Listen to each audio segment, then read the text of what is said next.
The Turkish Central Bank supports these steps along with the Central Bank of Iraq for regulating financial operations between the two countries.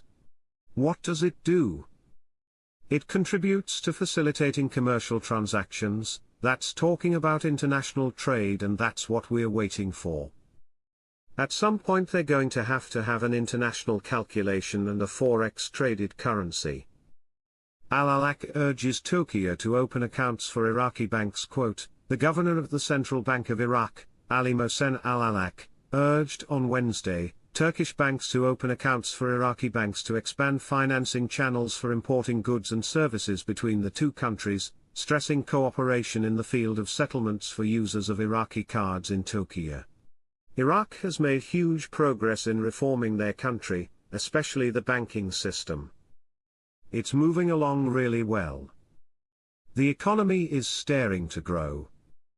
There's a lot of projects they are in the middle of working and a lot more to come.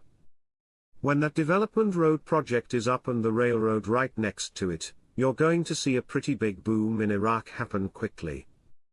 Al-Mandalowi discusses with the United Nations Special Envoy for Iraq support for stability and reform in the country. The UN is there and saying that Iraq has made tremendous progress, keep going.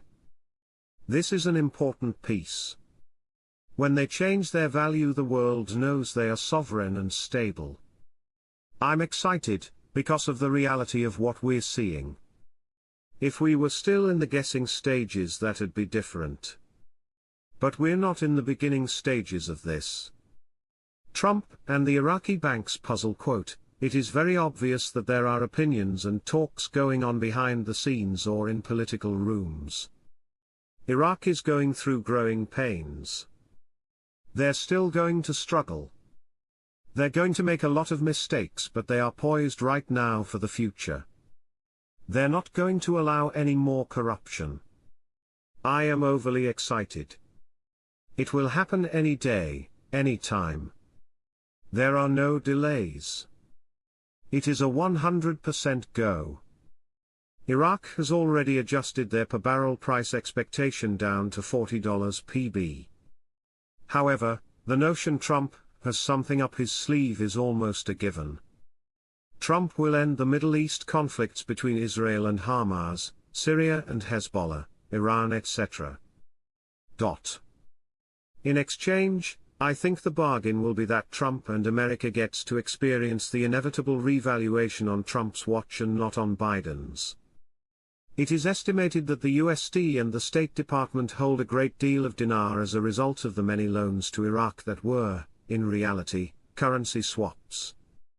This would almost cancel out the national debt and Trump would appear to be the hero. We may be waiting until January 20th for our revaluation event. What are they doing? They're focusing in on non-oil revenues.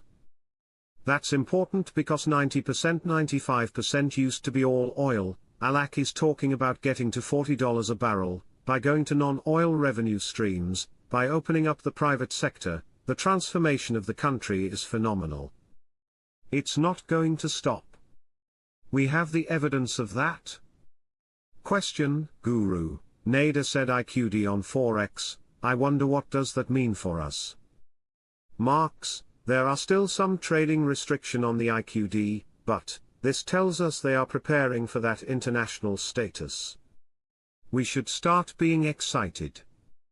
When everyone here goes to exchange their notes, there will be immediately an electronic background check. It's just Iraq's diligence in stopping corruption at the start. Frank, I didn't know that. I find that to be marvelous. Brilliant. My CBI contact told me they almost must reinstate the dinar at about the same time or very shortly after they end the currency auctions in Iraq, at the end of this year. This is why this move to end the currency auctions is so important to us investors. Remember also that the CBI will be no longer taking dollars from the oil revenues to pay for imports. If this is the case, don't you think the dinar must have some substantial value? The American Middle East Forum Institute monitored the changes that are currently taking place under the administration of the new President Donald Trump, including the necessity of not withdrawing from Iraq, considering that the new U.S. administration will be able to redirect U.S. foreign policy in the Middle East. The American report, entitled "If Trump Leaves Iraq, It Will Be a Gift to Iran and China," explained that Trump's second term has the opportunity to readjust the policy pursued by Joe Biden, which includes his attempt to appease Iran, to replace it with the policy of maximum pressure, and to depart from the policy of demonizing Saudi Arabia, in favor of Trump's partnership with Saudi Crown Prince Mohammed bin Salman, in addition to departing from the Biden administration's passive aggression towards Israel. In favor of establishing close relations with Israeli Prime Minister Benjamin Netanyahu. However, the American Institute indicated that it is unclear whether Trump will reverse Biden's decision to withdraw from Iraq. The report, translated by Shafak News Agency, considered that if Trump seeks to enhance his strategic superiority, he must learn from the lessons of the withdrawals of Presidents Barack Obama and Joe Biden, noting that in 2011, Obama ordered U.S. forces to withdraw from Iraq.